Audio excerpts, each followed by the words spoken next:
What's going on, everyone? Austin John Plays here, and today I'm going to be going over some early tips for massive mass outbreaks in Pokemon Legends Arceus.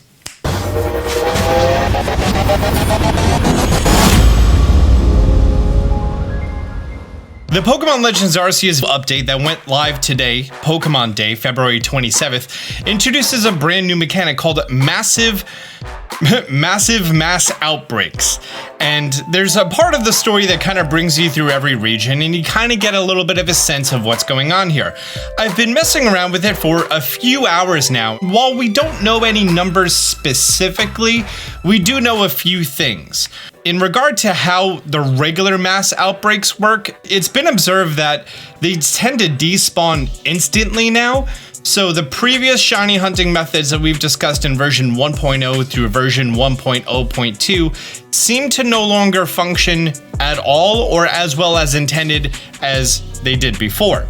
Example of that, if I go over here to the Swinub outbreak, and if I go ahead, put down a save, and then I leave this area, when looking back at the map, I've never had the same Pokemon show up again. So it would seem like the method that we did where you save at camp and come back, it seems like it no longer works. We are doing some more research on that, but for the time being, my shiny hunting method on mass outbreaks on the previous versions, I've now denoted in the titles, so you should know they no longer work. Anyways, here in the Obsidian Fieldlands, I have a massive mass outbreak. Let's head over there.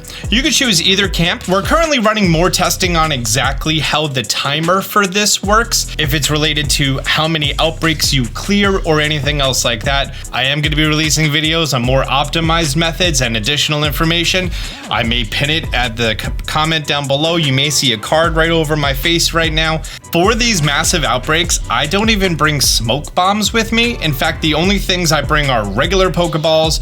Maybe to be honest, I haven't even used a stealth spray. I've just been doing very aggressive tactics for this.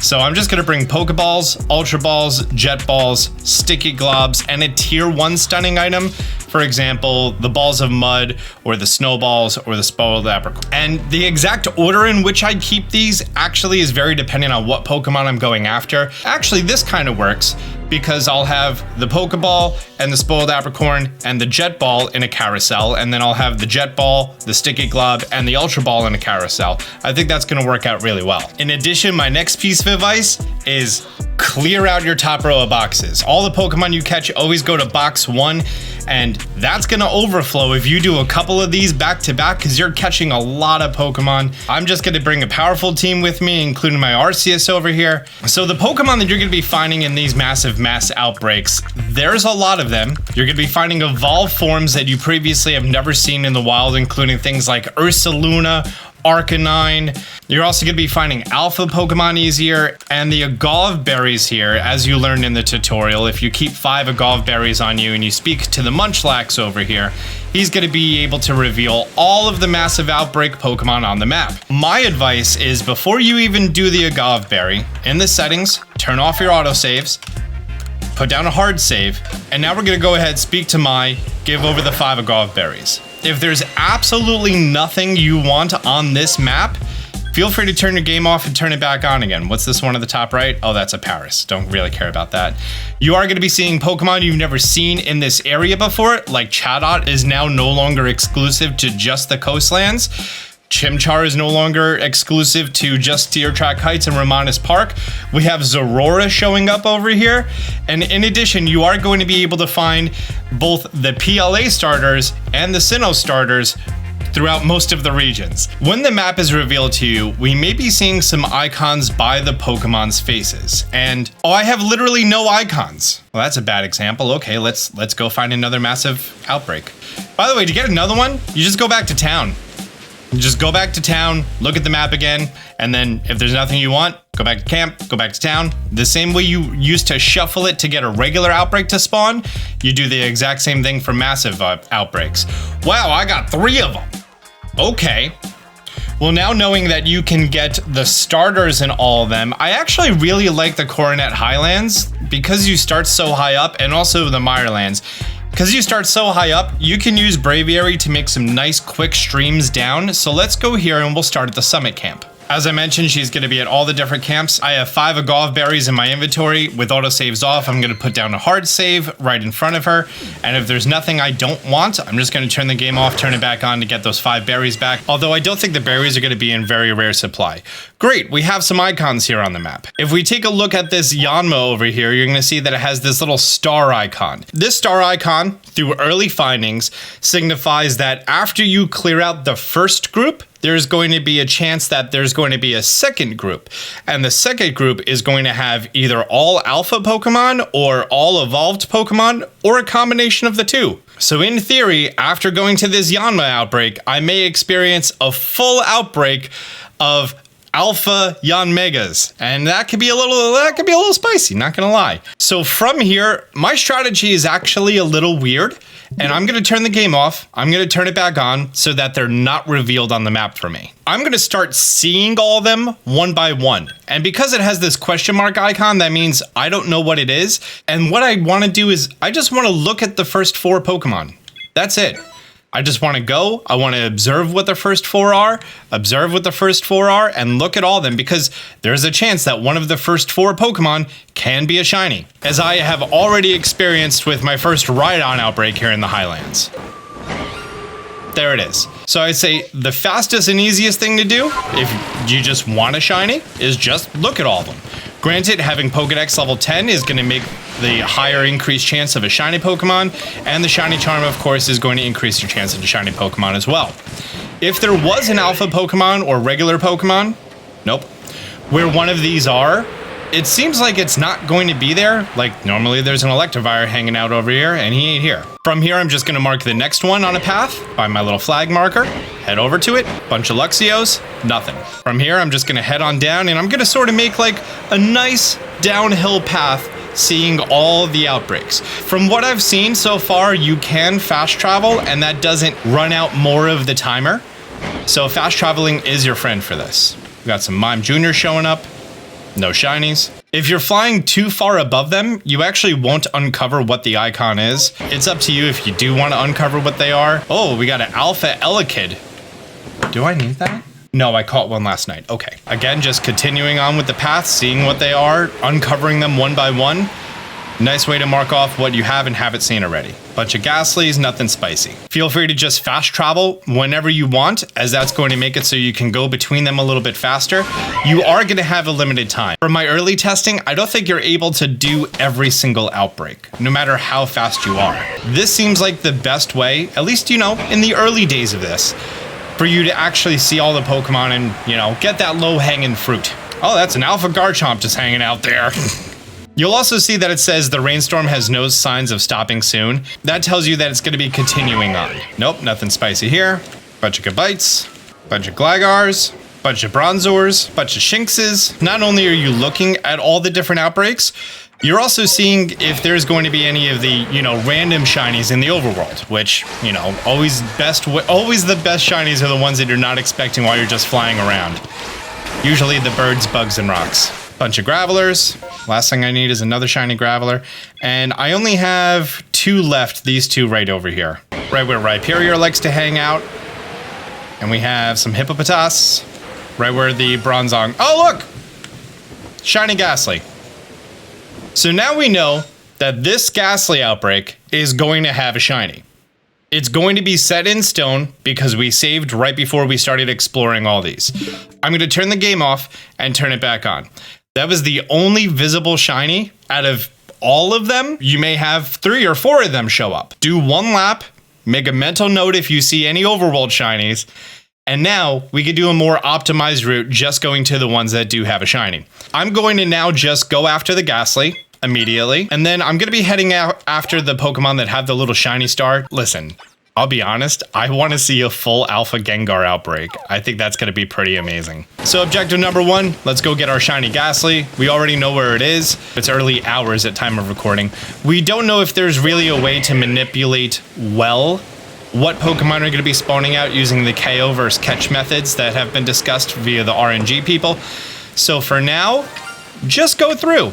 Just catch them all. I've gotten into some spicy situations with this. I'm not gonna lie. So you may want to pick up a charm now. Also, I could probably just use the regular and... yeah, just a regular Pokeball be fine for you. Just single Apricorn, that's all it needs to stun the level 1s. The Haunters may require several Apricorns. I'm starting to think that the more outbreaks you clear, the longer the storm goes on. That's just like my early feel.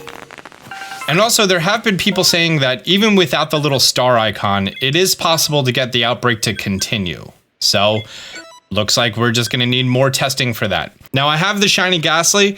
I'm actually not going to be saving. There's this Yama I could get. There's that other Ghastly outbreak. There might be something even better along the way. If I turn the game off and I turn it back on, I'm guaranteed that Ghastly. The rainstorm shows no signs of stopping anytime soon. Beautiful. Sir, I would like to obtain you. I want to see your next outbreak. You know what? I'm doing this a very poor way. I could just go on top of the hill and I could just jet ball snipe them. I think I'm going to do that. Yeah, this is much better. Okay, and now we're going to see the text. A new horde seems to have formed. And now we have Yanmega showing up. The rainstorm may go on a little bit longer. Okay, that lets me know that, you know, we gotta hurry it up because it might be ending soon. Okay, reported Pokemon are gone. We got nothing good from that. Let's go over to that Ghastly one because the rainstorm is going to be ending soon. This whole time, you're being timed. You're going against the clock. That's the reason I chose to not save after that original Ghastly, because I might find another one here. Or, you know, I might want to see what's at the end of this Sparkle. Let's just go ahead for these guys. Can we keep our distance nice and easily? Oh, look, we got another shiny Ghastly. Beautiful. Seems like it's about to clear up. Okay, clock is ticking. And now we're gonna see the second round. Yep, a new horde seems to have formed. And we have Haunter showing up.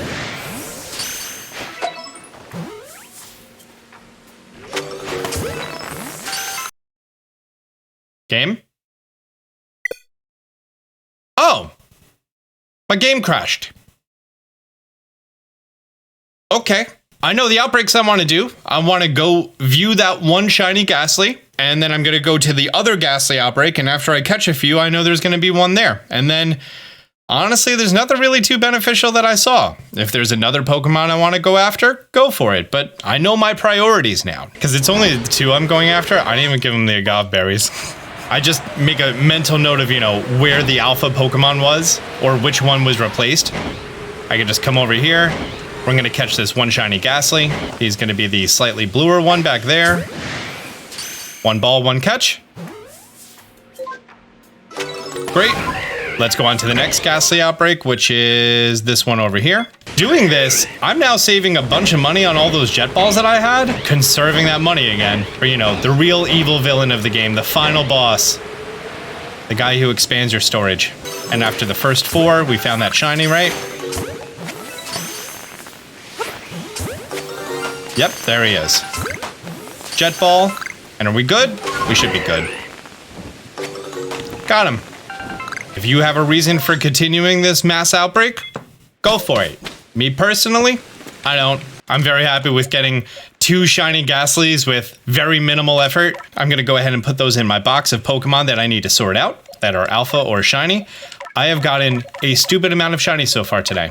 I got a Ponyta, I got a Munchlax still during the tutorial. You know, the first 5 missions that you have to go through. I got that Rhydon. So even though I wasted all those jet balls seeing what the Yanma were gonna do and everything else, there you go. Look at that. Those 8 Pokemon, I'm gonna make $4,000 back. That doesn't even cover the amount of jet balls that I used, but I got 2 shinies from it.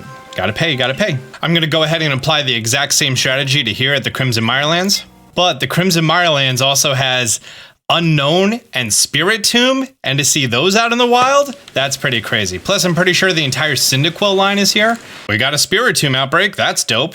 I also need an Alpha Croagunk, so that's convenient. Is it both foggy and heavy rain in my game at the same time? Is the thunderstorm just a cosmetic thing related to the massive mass outbreak going on?